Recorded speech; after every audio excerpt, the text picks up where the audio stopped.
everybody. Welcome to this week's Ask an Expert.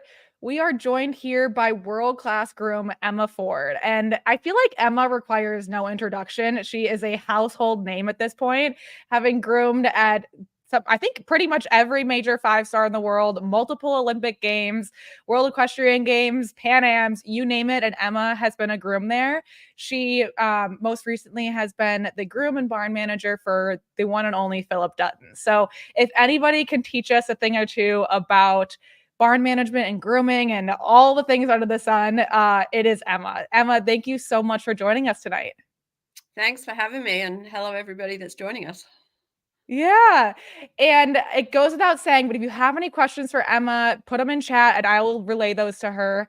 We received a couple of questions in advance and we'll start with those, but definitely put your questions in chat and we'll make sure to get those covered. Emma, before we kind of dive into the grooming related questions, how are you doing? How's your week going so far?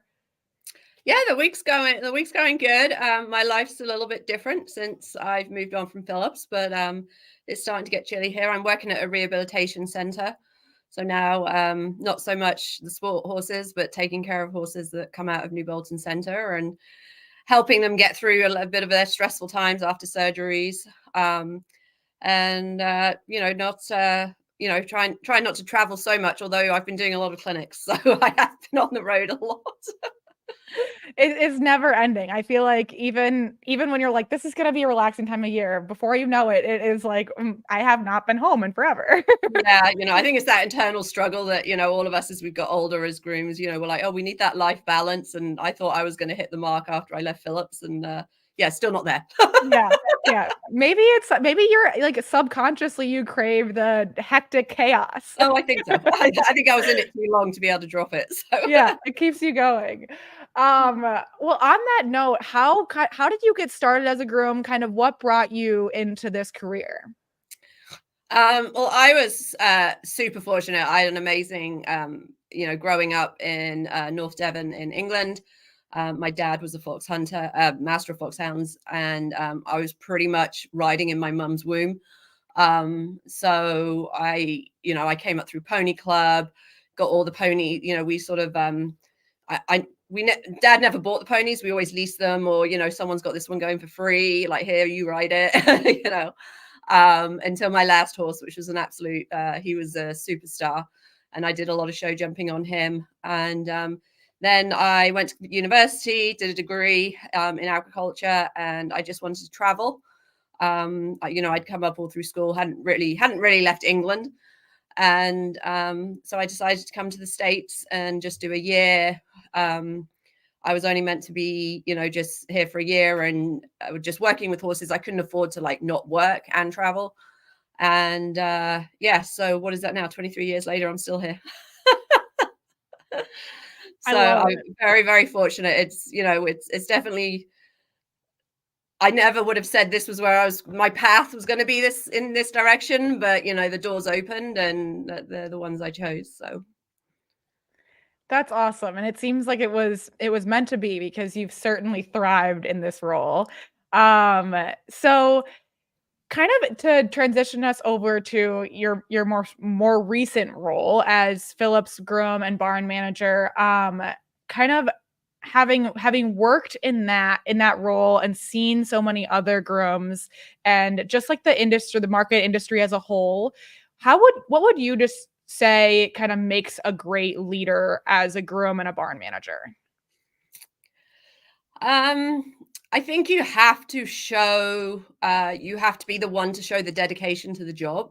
If you're not the one in a barn manager position or in a head groom position to be there when the horse is sick, and be the last one out of the barn, first one there in the morning, I don't think you can encourage people working with you to, actually take that much care and detail of the horses.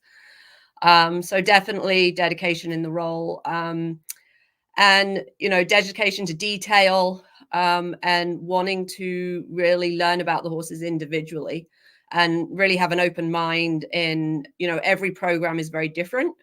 and learning why one rider does something and, you know, another rider chooses to do something else. I think you have to be very open to that as you go through your grooming career. If you know, I was very fortunate. I stayed with Phillip for 16 years, but, you know, there are grooms that, you know, might move around. And I think you have to be open-minded to how different barns run. But yeah, if you ask me one word, dedication would definitely be it. You know, being happy to get into the details, do the finer details. You know, I wouldn't say you need a type A personality, but possibly I'd say maybe that helps in some cases. Absolutely. Yeah, it's one of very few roles that is truly 24/7. Like at any moment you will have to drop everything you're doing no matter what and go to the barn or fix something or put out a fire or whatever it is. Yeah. So one thing I didn't mention is on top of being super accomplished in the barn and on horses, Emma also is the author of several books related to grooming. Emma, can you talk to us about, and with your co-author Kat Hill, can you talk to us a bit about how you met Kat and like kind of what inspired you guys to write several books? Nice of you to say several, but yeah. So myself and Kat, she excuse me, she groomed for a rider that was training with Phillip. And when I also started working for Phillip, and then she moved to work for Mara Dupree. And then, you know, Mara trained with Phillip as well. And then Phillip and Mara were picked for the 2007 Pan Am team. So that trip was really what cemented our friendship because, you know, you live in close quarters, you have to get on with each other. So that was where the sort of the friendship really, you know, got you know, really cemented, and we got a lot closer. And then, to be honest, the first book is completely down to Kat. She went to work for, or she Doug Payne asked her to come and train up a couple of his working students that he felt were groom material, and he's like, they just need the finer details, you know. And she left them like a very shorthand written out manual of being like, hey, this is what your day should look like, this is what you need, like da da da da. And then, long story short, Doug published his book. Trafalgar approached him and said, do you know any grooms? We need a grooming book. And he's like, actually, you know, Kat would be ideal for this. And then Kat asked me to join her on the ride. So it is completely, I'm blaming Kat for all of it. But, you know, from there forward, we work together and we sort of make a pretty good team because I am completely not technology able in any way, shape or form. You're lucky that I'm here tonight. Whereas Kat is very, you know, so good on the computers. So, you know, I gave her a few stresses because like I couldn't figure out how to put the photos with the writing and anything, and she did all that, you know. So we sort of divvied up, and I did you know, we sort of shared the writing, and then she like put it all together. So I always say she needs more credit for the actual books than I do. But Well, you need both. You need both personalities to make it work. Dear, yeah. I mean, we were so lucky with that first book because Kat's sister-in-law took the photography, and she actually knows nothing about horses. And we were sort of trying to do, you know, basically make a bit more money by not paying a really great, you know, like a big photographer. But it actually worked out for the better that she didn't know horses, because she could take the photos from an angle that she was like, oh, I get it. This is what you're trying to show. And we're like, yes. Like, whereas I think if someone had known horses, took the photos, they would have taken any angle. And we're like, no, that's not showing what we need to show, you know. So it was really, you know, one of the biggest comments we got on the book is the photographing. And I think that's, you know, that truly was, you know, one of the lucky things that happened for us. So yeah, and then from there we went on. After the first book came out, we said, well, let's do a clinic. You know, we felt that, and we still do that, you know, horsemanship is still not at the forefront of everybody's mind. The kids growing up, they're a little bit on the path of, you know, let's just get on and ride. And yes, riding's fun, but I'm very much was brought up that, you know, you do the work on the ground before you get to ride. So we're trying to encourage, you know, more horsemanship, more time with your ponies on the ground. I love that. Yeah, so that is actually the perfect transition over to kind of talking more about that. I think we talked a bit about that in like the green room before we hit live here, but I want to hear your perspective on that and the importance of spending time with your horse. Can you go a bit more into that and kind of why you think it's so important? I mean, obviously, I always say looking after horses isn't rocket science. I'm sure some people think it is, but on a day-to-day basis, I truly believe it is. We are the caretakers, whether you're a one horse, you have your own horse at home in the field, whether you're expecting to go to the Olympics, whether you're in the show ring, it doesn't matter what ownership you have of that horse. The horse doesn't owe us anything, and it is our job to be the caretaker of those horses. And to me, that involves like every day knowing exactly, what their normal is, what their abnormal is. And, whether that's lying down first thing in the morning or, all day or all night, whether that's, maybe one leg has a splint and the other one doesn't. Maybe he needs to have 3 weeks shoeing in the summer, but 4 weeks shoeing in the winter. Knowing your TPR, it's one of the things that's come to the forefront in our clinics is like basic temperature, respiration, pulse, people not realizing how important it is to know normal and to be able to give that information to your vet. I always say it's information, and we encourage, especially the younger generation, we're like, write it down, have a history book with you, like write the date. If something changes, if you have a bad ride, write it in the book. What happened before, what happened after. And you'll hear me say 80% is on the ground, 20% is your riding. And from a sports side especially, it's about longevity of the horse, right? Like something you catch very early on can still keep the horse in competition, but something you miss early on, 6 months down the road, that horse could be out for 2 years. So to me, it's just, I don't care what level, what ownership you have, but we need to be held accountable as caretakers of these horses and how much we know and understand how all individuals they are. You cannot put one, say, I'm going to care for them like this. It's every horse has his own unique way of wanting to be the best for you, Yeah, and I can only imagine that like in a barn like Phillips where there's I'm guessing like 30, 40 horses. How were you managing that on a day-to-day basis? Like were you delegating certain horses as like this is the one you're going to have ownership over and know everything about, or was it like I Emma am going to know everything about all 35 of them, or I'm just making up numbers here, but how did you kind of approach that?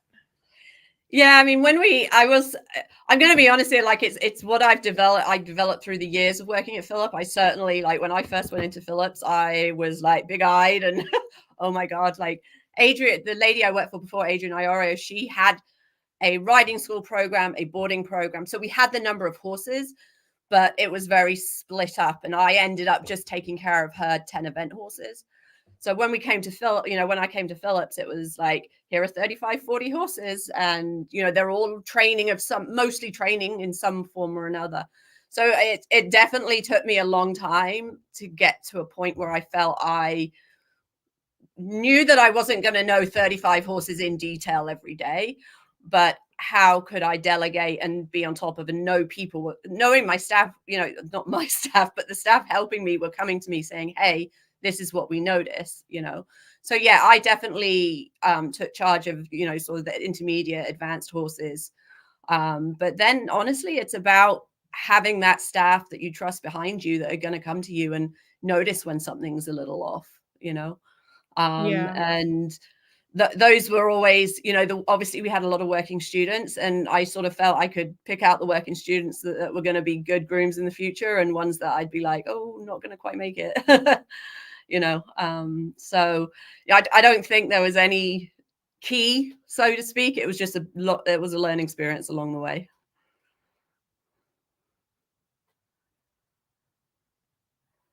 Oh, I'm Are you muted. now? There you are.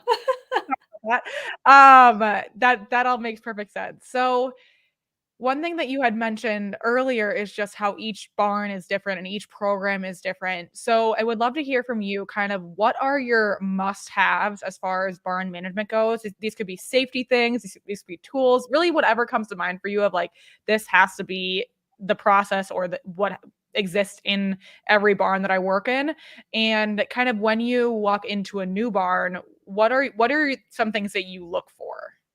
Okay. So routine is, I think, your number one. So hopefully whatever barn you walk into has their routine of when they feed the horses, when they bring them in, when they muck them out, when they ride them. The horses do appreciate routine, but obviously it's a lot easier for your staff as well if you have a routine and everybody knows, okay, this is when ABCD is going to happen. Having said that, you've got to be flexible. Anything can change at any moment. So, but also enabling your staff to feel that they're, what I hope what I'm known for was like, I would encourage everybody to be able to do every job within the barn so that if someone was ill or someone was away at a show, there was someone behind me or the next person that could come in and take that position and know what to do if a horse came in without a shoe or lame or with a wound or something.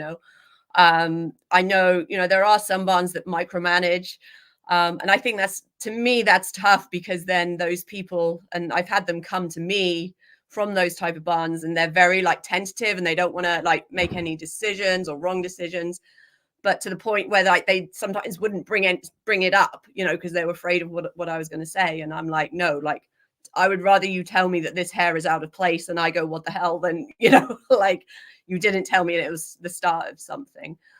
So routine, allowing your, encouraging your staff and being prepared to teach your staff, the things that you want them to know. Keeping things tidy.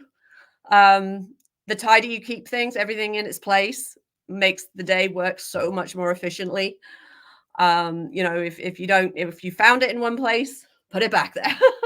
And that goes to when you're moving barns. If you're a freelance groom, that's always what I tell people. The number one thing is I'm like, look at what the head person's doing. Like if she puts her halters one way, you put your halters that way. Like if she rolls the rope, you roll the ropes. If she hangs her blankets a certain way, make sure you know how to hang blankets a certain way. So that might seem very minor, but to me, that is what sets the people that want to have initiation in detail want to do, and are happy to do it as well. And don't have that, oh, well, I don't see the point, sort of raking and brushing is, I know it sounds, again, it sounds minimal, but like just having a herringbone pattern, like some people are like, well, I don't see the point of that. I'm like, I don't care. Like, we're going to do it this way. So routine, teaching your staff. And then obviously I think safety is up there as well, right? Like, is the barn itself safety conscious in how they work around the horses? Small things from how do they deal with, a lot of aisles are one barn. You can put 5 horses down the cross ties, in the aisle. Like, how do they deal with that? How turning out to the paddocks, like some barns will let you lead 2 horses at a time. Other barns won't let, you're absolutely not allowed to do that. So, understanding how safe is everything. And then, my go-to were always, I had whiteboards everywhere. I had my turnout board, I had my farrier board, I had my days off board, I had my feed chart. Like, I felt that if all hell broke loose, someone could walk in and read somewhere what needed to be done. Like if I said, oh my God, Phillip desperately needs this horse, he's in that paddock, they could go to the turnout board and be like, okay, they could figure it out. And I think that's pretty essential as well. That is super smart, especially because I mean, you never know what's going to happen. Like one day you are sick or whatever, you can't come in, and like you're like, well, the whole operation relies on me being here. So I think that's a really smart piece of advice. So if you, as a groom, and especially as a groom in like an upper level program, a lot of what your role, I'm guessing, was going to competitions and preparing for competitions. How did you have any best practices for preparing your horses before traveling, both via like long distance in the trailer and then also via flying? So the big thing with any long distance, whether it's, down to Aiken, which was like a 12-hour trip for us, Florida would have been 18, 20 hours, or flying, it's hydration. That's your number one go-to. So a little bit comes back to how well do you know your horses? Do you know on average what your horse drinks in a 12-hour period? Being able to be like, okay, well, he actually, 3 days out, he's actually not drinking very well. Whether you might decide to, you can add sweet feed to grain and make a tea for them and see if they want to drink it that way. Oh, shoot, sorry. I thought I'd silence that. No worries. So, a lot of our horses, most of the horses we would give IV fluids to, especially if they were flying, because it's just one way of reducing, any adverse effects and making sure they reach the other side with good hydration in their muscles, to help, reduce the fatigue. So to me, that's without a doubt number one, what you have to think about. And then I think it's key, like just, really be on top of what is your horse's general attitude towards travel. So we sort of had a bit of a joke, like in the early years of Phillips, he had a lot of horses that didn't ship very well. So, I probably not allowed, but I would travel sometimes in the trailer and be like, well, what are they stressing about? Like, and some might have been noise. So we started putting earplugs in. Some would, they didn't like shipping boots. So we ended up shipping them naked. Others, it was like, well, he hated traveling next to a mare, but this one travels well next to a gelding. So knowing that before these long trips so that your horse isn't as stressed is super, super, to me, it's very, very important. Like how we can keep the horses calm and happy through a stressful period. And then I think people don't realize, I think they say every hour is like equivalent to a 20-minute jog in a trailer. So, not really working your horse hard the day before. Remember that he's going to actually be working when he is on the trailer, and just how he stands is super important as well. That is, I mean, yeah, it's actually funny because a lot of that was, it's unique advice. Like I've asked this question to various professionals over the last couple of years, and hydration is something that you hear from everybody, but really understanding the individual horse, I think this might be the first time I've heard about that. And it comes back to kind of what you were saying earlier about just knowing your horse is like such a big part of success in this world. And I think that makes a lot of sense, and I think is a approach that we all need to be moving towards. And I feel like we are, but it's slow steps in the right direction. Yeah. You had mentioned that some horses that don't like shipping boots, or some are fine with them. Do you kind of decide boots or no boots, wraps or no wraps, horse specific, or do you have a preference? When at Phillips, I was very horse specific. Like the Mighty Nice, he was much better without anything behind. And I actually, so we're always trying to keep legs cool. That's what we want eventers to have, nice, cool legs. And obviously shipping boots themselves are very heat. They hold in the heat. So I actually used the Horseware Ionic boots. They're all in one wraps. And they keep the legs, they don't heat up in them at all, but it's a little bit of protection, a little bit of therapeutic circulation for their blood. And most horses, Z traveling to Tokyo, he just wore those in front, and that was all he wore, just to, that I didn't over package him. And there's other horses. I try not to use bandages on long trips, because if if they do come undone or something like that, I just feel it's an added way of having a disaster happen. So, yes, if a horse, unfortunately was injured at a show and need to be compressed wrapped, then yes, obviously they would wear a bandage. But I would try as hard as I could not to wrap them. Got it. I love this. I mean, I knew this going in, but you're just like an encyclopedia of information. It's so fun. So what are your, I mean, you get to the show, your horses arrive. What are some grooming tips at the show that you have in order to make sure that your horse, like the turnout is great at all the events? Well, that Big starts at question. home.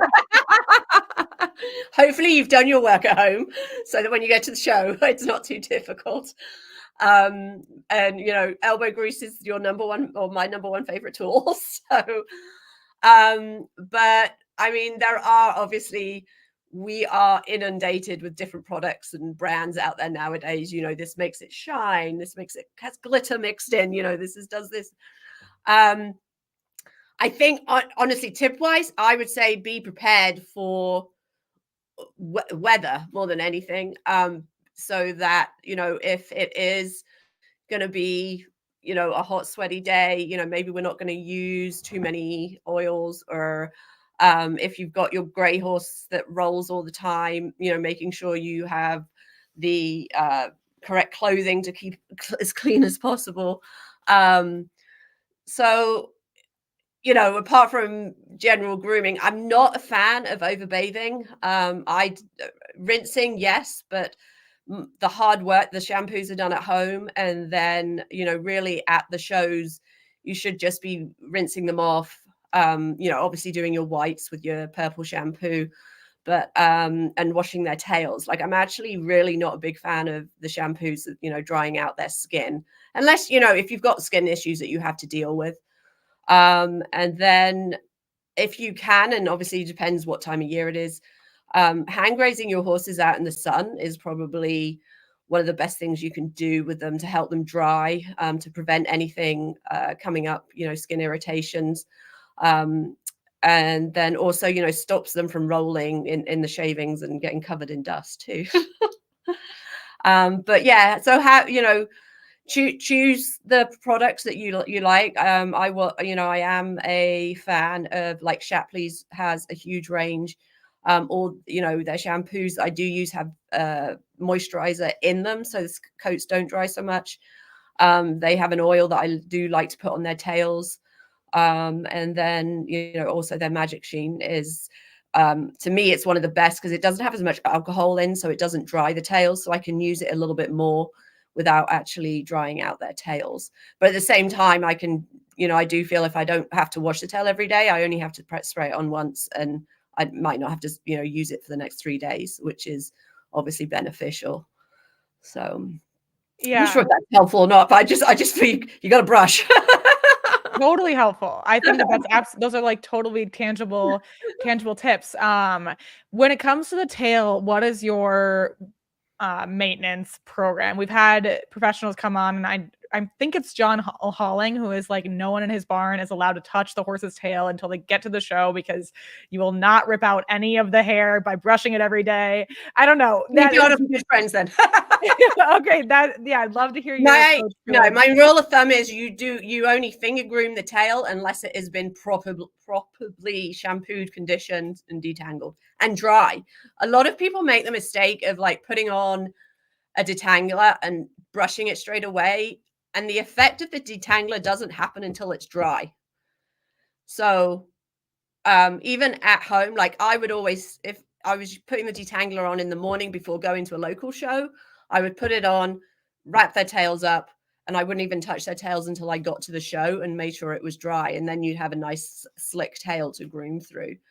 But no, I am very much, I don't get too heated, but when I do get heated, that would be one of the things that you'd hear me yelling at people about. Because they just can't help. They got to put a brush through it. And I'm like, unless it's easy to put a brush through it, you do not put a brush through it. It's so interesting. It's that was I don't remember that being like a big thing back when I haven't had a horse in quite a while, but yeah, I don't remember that being a big thing. But now, I mean, it makes a lot of sense. Right. Just keep those tails voluminous and nice. So Amy, bringing us back to the trailering question or topic, Amy put a question in chat and she's asking, what are your thoughts on bell boots behind during travel to protect the coronet if not using boots or bandages? Yeah, go for it. If especially if your horse has got shoes on and he's happy to wear bell boots, absolutely. I've definitely traveled horses in just 4 bell boots all around. What I'd say is make sure if it's something you haven't done before, put them on in a stall and let him walk around in the stall to make sure he isn't someone that, you know, if you put something on their back legs, he's going to be like, ah. But no, absolutely go for it. So great. Great question, Amy. Do you have any tips for horses that get stressed in new environments? So I'm assuming we're sort of looking like moving from show to show, maybe, do we think?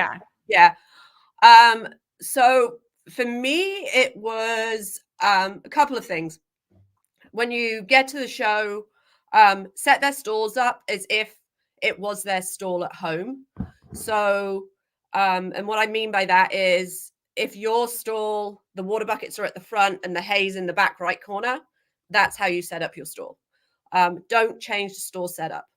I think that's one thing. It's like a routine the horses can go to, which helps them sort of understand their space. If you, for some reason, have your water on the ground at home, don't hang your water buckets at the stall. Make sure you put your water buckets on the ground at the show as well. So I think that's, to me, what number one. And honestly, number two is get them out as much as possible. If you have, a lot of our eventers are so used to turnout, you need to get them out, hang grazing, walking, and just seeing everything really too, you know, like if you can get close to the competition area and walk them around it, like let them see everything, hang out there, watch a few tests. I don't know. You know, the more you can do that, the better. Are you the type of groom at a competition who like always has like a backpack or like a tool belt on? Or like always has their things? I'll be honest, I don't feel I actually was. Like I definitely obviously going to the ring, I would be like, okay, here we go. The biggest thing, and to be honest, it's to me now it sounds so simple, but I actually learned this from William Fox-Pitt's groom. When I went to my first Burley, I would, you know, follow her around because Jackie Potts is absolutely amazing. But just having a hoof pick in your back pocket at any time. So if you're leading your horse and he steps on a stone, you know, you're there with something, you're ready to take it out, you know. And I would always try to be that person with the hoof pick in my pocket. Very often I you know, failed, but you know, I'd always try. I aspire to be the person who always has a hoof pick in my pocket. Yeah. Krista is asking if you have any advice for cleaning tack. She's saying, should I be wiping it down with a damp cloth daily and then using soap every other day, then oiling once a month? She said, I ruin my tack, particularly my bridles, because I think I get them too wet. Oh, okay. So I actually like to use like a glycerin soap, and I actually use that every day. I'm a big fan. Like you, obviously, most people don't have time to take their bridles apart every day, but taking the bits off. So the bottom of the keepers and the reins are your most, you know, what are taking a lot of the strength. So you want to make sure that they are on and off regularly so that they stay super supple. And I actually would say condition your tack every day. So I would like wipe it down with this. I actually use like a kitchen sponge that has a scour on one side and then a sponge on the other. And I would use the scour sponge, like not soaking wet, but I would put it in water and glycerin and just like use the scour to get all the grease off. And then I would use condition every day. Of course, I'm a fan of tack butter because, you know, that's they go and part of the money goes to help Lily. So tack butter is one of my top conditioning. She actually does a wash now as well. But when it comes to actually like neat's foot oil, if that's what you know, what you're commenting on, like neat's foot is something you want to do like twice a year, which is super good for your tack. It's not a product you use on a daily basis. But yeah, I would make sure you get your bit off. Absolutely use a soap and just wring it out. Like you shouldn't be like dipping it in water, you know, but wring it out, dry it off with a rag, and then put conditioner on it. I love that. Krista, if you have any follow-up questions, feel free to put them in chat, but I think that's really helpful. Well, I know so Jess is not here tonight, but Jess is my co-founder, my sister. And when we were really young, I think she was probably like 12 or something, but the night before like a pony club raiding, she thought it would be a really good idea to just leave her bridle in a bucket of water because like that would get it really clean. I'm pretty sure she went to the next morning. I don't think the bridle was like even existed anymore. I think it just like fell apart. And she was like, right, okay, right. cool. Learned her lesson the hard way on that one. Yeah.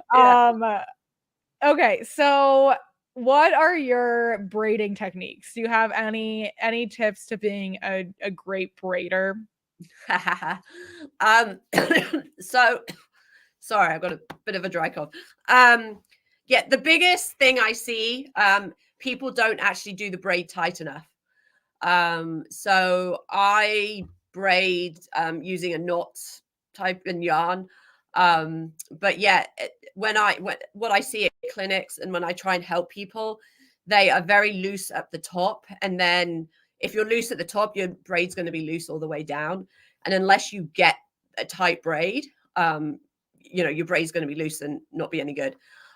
So I always tell kids, I'm like, if you want to be a better braider, put in one braid a day, practice being tight. And I think the key is, when you start up by the crest, make sure you're close to the crest, if that makes sense. Don't be further down the mane. Like really make sure you're at the tight, and really those first 3 twists, make sure you're like pulling the mane into the twist. So that would be I guess I shouldn't look over. The obvious one is always braid a wet mane of some sort. There are plenty of products out there. Water is fine. But if you want to go chat, please have a mousse. There's different waxes. There's so many to choose from, and all of us would have a different. Well, every groom would tell you differently what they use on their manes. So you have to find the product that you like. But yeah, always have some sort of wet mane, and then really think about how tight your braid is. And did you always have a preference to braiding day of? So I draw the line here.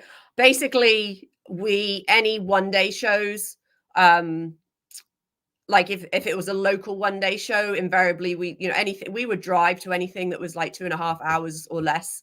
So if we were driving 2.5 hours, then they were braided the night before because I wasn't getting up at 3 a.m, because I normally have to be on the road by 4 anyway. So, but I will say one of my big pet peeves is at big FEI competitions, people braiding the night before, especially on the 3rd day for the jog. I just feel your horse has gone all out for you on cross country day. Like it needs to rest. It doesn't need to have its mane up in knots.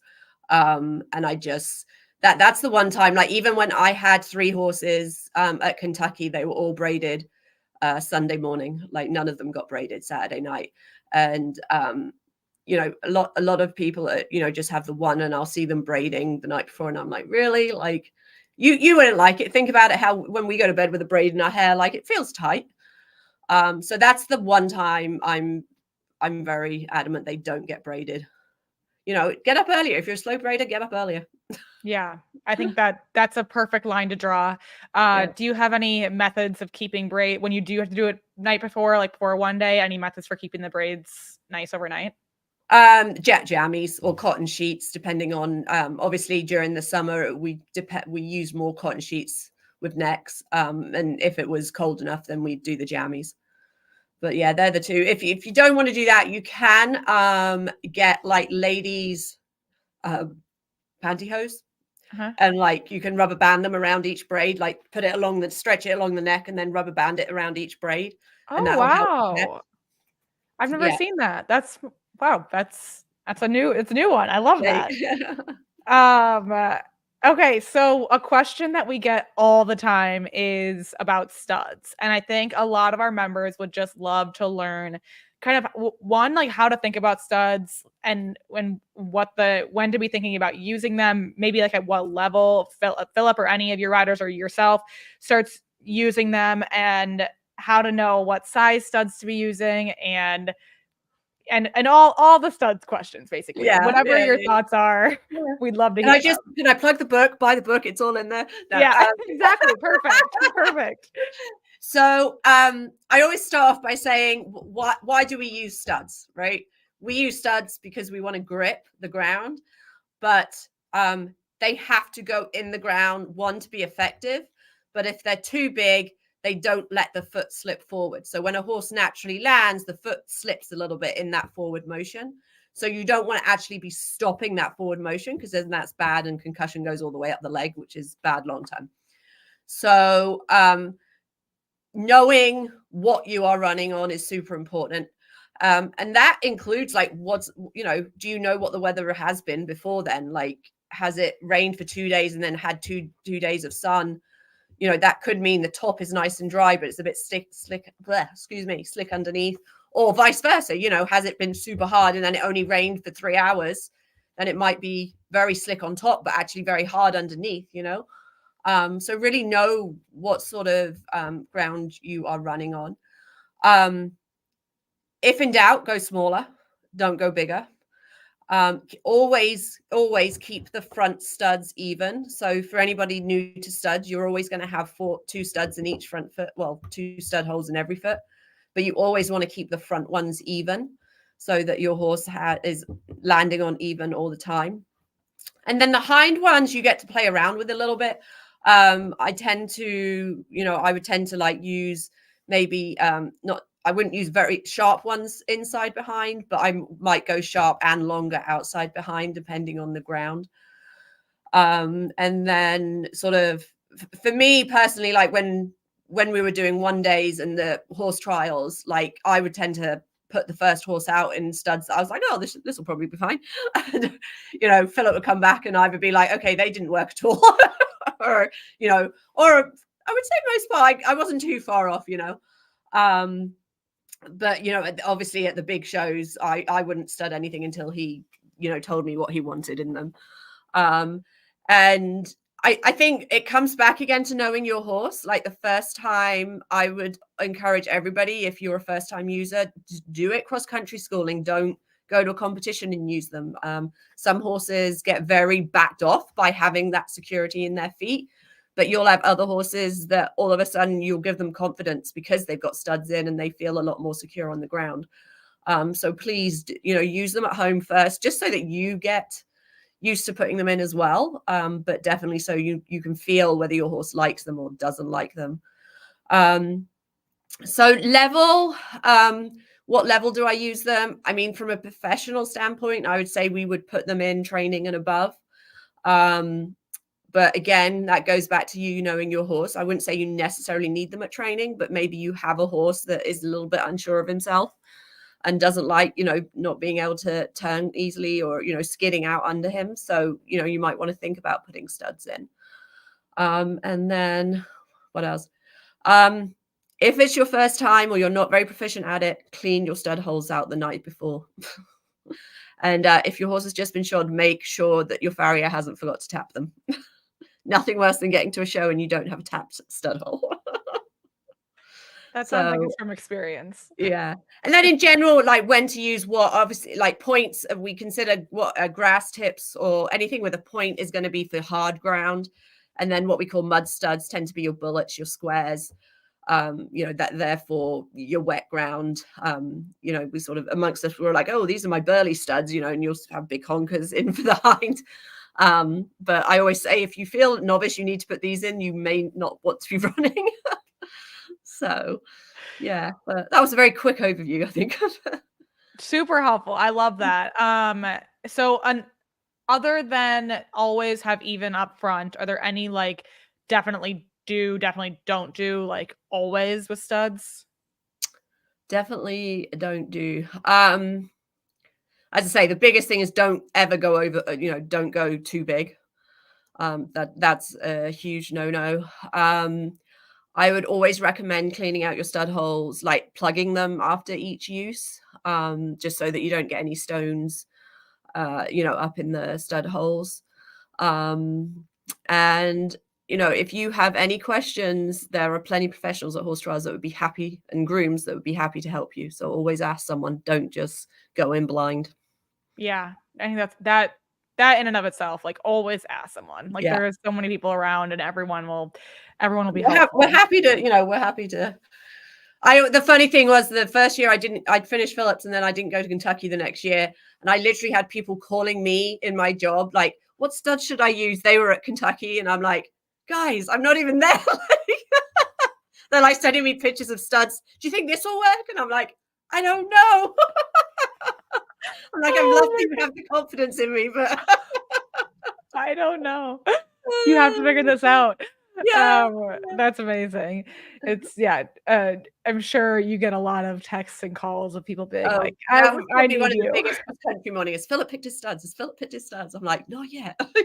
You know, he'd do his walk and then come back and pick them, you know, that he'd do his final walk and then pick them. But everybody was like, 7 a.m. Has he bought what studs? What's that? I'm like, I don't have them yet. I'll let you know when I do. Okay, so that's kind of on the topic of cross country. How about post cross country? What is your post cross country care routine for horses? Does it include icing? And if it does, what does that look like? So a lot of one of the big things that I wouldn't say we're particularly hot on right now over here, but I think we should get hot on right over here. Like when people finish their cross country rounds, and this doesn't matter what level, make sure you don't just stop your horse, get off as soon as you get through the finish. Really think about them as the athletes that they are. And, you know, most people will, you know, run down and cool off slowly, you know, as I go to Orange Theory, and as they always tell me, like, don't jump the rail. It's like, make sure you run down, and, you know, you want to think about that as in the horse needs to get rid of the lactic acid that it's built up. And to do that in a safe way, they need to do it slowly. And if you don't do it, then that's going to, you know, cause soreness for your horse the next day, or, you know, that afternoon, the next day. And again, thinking longevity wise, like, then you have a couple of days of soreness, and then you got to work through that before you can get back to working properly again. So that's not the groom's job, that's the rider's job. But I will, you know, I'm sure some of the people listening are riding, you know, and grooming. So, you know, please think about that when you finish your courses.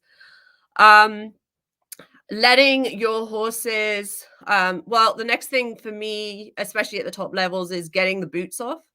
Again, going back to keeping the legs cool. You know, plenty of science out there now that, you know, we heat our legs, you know, any type of boot heats the leg up anytime you put material around, let alone then we're stressing, adding water, the sweating. So really make sure you get your boots off as fast as you can. If you do have a horse that tends to be a bit quirky and move around, you know, make sure you leave the bell boots on to protect the coronet band. And, you know, maybe you, if you feel you need to, some sort of protection, maybe have a different set of boots there that aren't already warm that you can just throw on to walk them back to their stalls. So that's once you've tacked out and, you know, cooled down. I think the big thing to point out now is, again, it's sort of been proven that, you know, in the olden days, yes, I'm that old, you know, it was wash and scrape. You know, you always used to see all the grooms in there washing and scraping, washing and scraping. You know, it's very much, science has proven you don't need to scrape, like just keep adding water.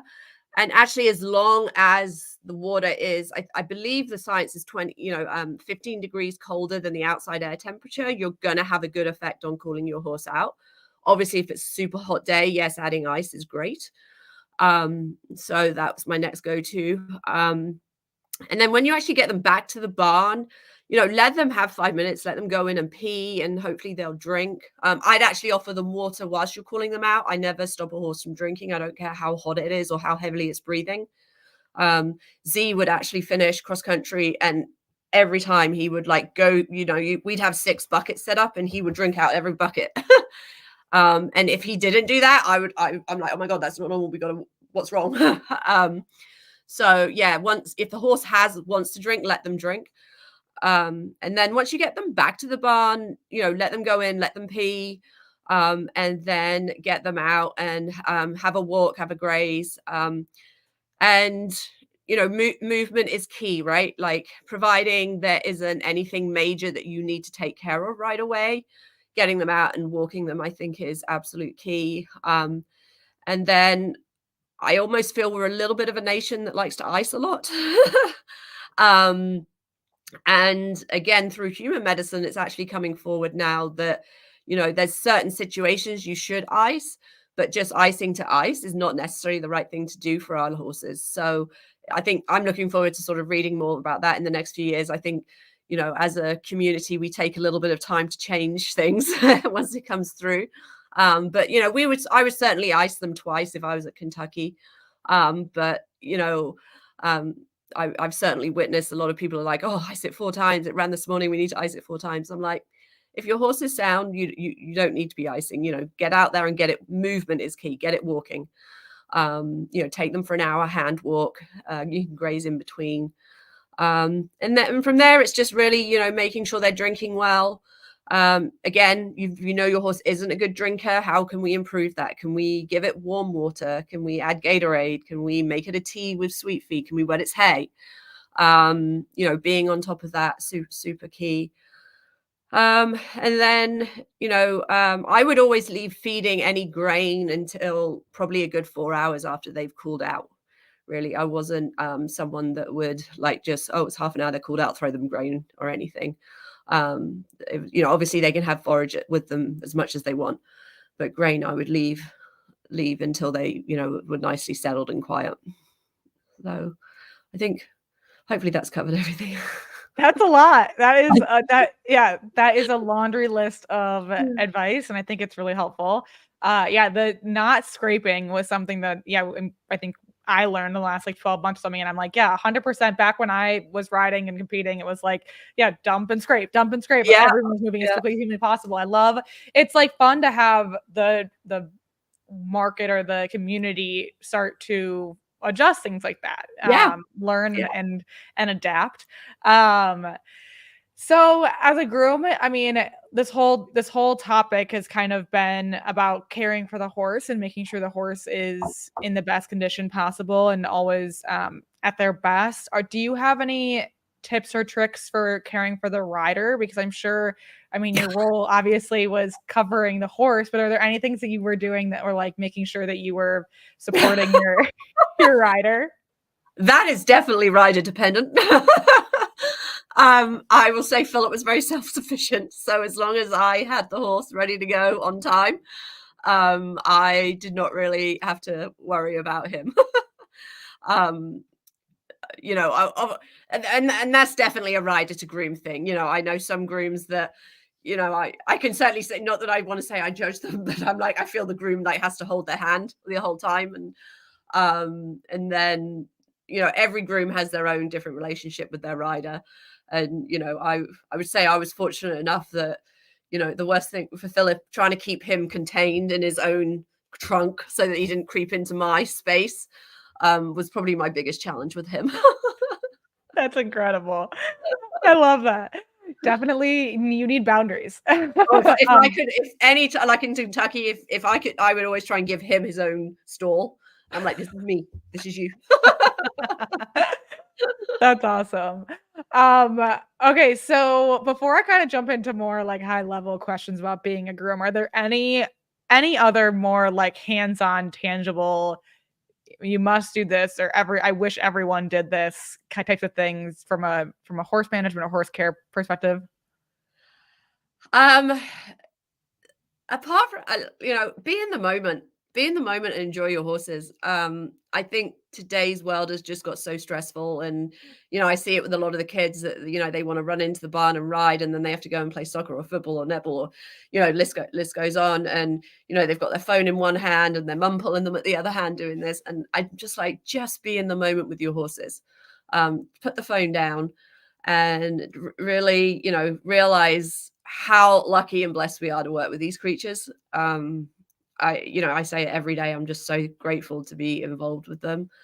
So if nothing else, I even say on your horse's day off, just go out and spend time with it. Really look, see what who are his best friends in the buddy, who's his best friend in the paddock, or, what does he do first when you turn him out? Don't just turn your back on him, actually watch what he goes and does in the paddock first thing in the morning. Or, I don't know. For me, that's what it was always about, like just figuring out how to do the right thing by them, and enjoy them as well. Wonderful advice. Could not agree more. Okay, well, we're almost here at the hour, and I would be remiss if I didn't ask you a couple of questions just about your overall career. So can you recall a particularly memorable or special moment in your career as a groom? Anything that comes to mind? Too many. I mean, I'd have to say, obviously, the bronze medal was, I mean, it gets me choked up now just because we don't have time to go through it. But, Happy was probably Mighty Nice, is a horse that I have the biggest bond with. And the whole story behind who owned him, and, his original owner wasn't there to see him. He'd unfortunately passed. And, many of you will probably know that, Phillip sort of manhandled him through the corner that he slightly missed. Happy didn't read very well. And just the whole experience, for me, is always going to be the most memorable one. But I mean, I'm so fortunate. I've got so many. So, but that's always probably going to be the top one. Yeah, I can't even imagine what that must have felt like. Yeah. That is so, so awesome. So the next question was going to be which horse has left the most lasting impression on you, which I get your answer sounds like it was Mighty Nice. Is there a reason why, or like kind of what made that bond so strong? I mean, they all, like, oh my God, I've had such amazing horses in my career. And, some of them left us way too soon that I wish we'd seen them. They could have gone on and done more. But I don't know, Z, to be honest, Z's the same. Like, they just, I think they were timing in Phillip's career. Like, we had them and they came and started a prelim and came up too. So they were in with me for a long time. And I get choked up about it now because it's just what we ask them to do, and they go and do it for us without any question, like, and just their little ticks. Sort of Happy was always that horse that he could be a monster to handle. But one time in the training sessions before London, like, I had to have someone else bring him in because I had two there, and he would rear up, and I'm like, you just gotta let him do it. Like, I'm not gonna, the more you try and train this beast at this, like, you gotta let him do it. But then, my niece came up who was 6. I was like, oh, Ellie, do you want to take Happy out to the field? And he's a puppy dog. And, people were looking at me like, Emma, what the hell are you doing? I'm like, you watch this. Like, this horse is like a puppy dog. And I just, to me, horses that can bring those emotions out in, and Z was, when Z first came over, he was very internalized. Like, he would just stand in the back of his corner every day in the stall. And he was just like, he was, to me, just looked sad, and whether that was, I don't know. He came from Portugal, so I have no idea how they take care of their horses over there. But to see him blossom and then have a real personality, and, at Tokyo Olympics, he became, him and Thomas became best of friends, and it was so freaking cute. Like, we'd go hand grazing together, and they just, like, if one rolled, the other would roll. And then they, if one left a little too far or went on the trailer first, the other one would, like, be like, oh my God, I gotta go with my friend. Like, so I really, I wish I had better words to communicate it. I don't. Or my feelings are, I could cry about it right now. You're gonna make me cry just thinking about it. Oh my gosh. It's so beautiful. The bond and when their personality comes out, it really just changes everything. Yeah. I love that so much. Well, Emma, I can't thank you enough for coming on here and sharing your expertise with us all, and really, really just like being such a bright light in this community. So thank you so much for that. And just, I hope this next part of your career brings you everything that you're hoping that it does, and that we can continue to learn from you.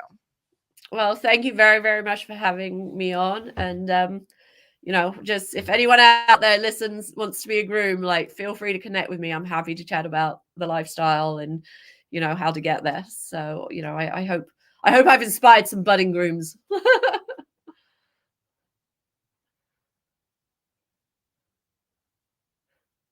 Oh, you gone on mute.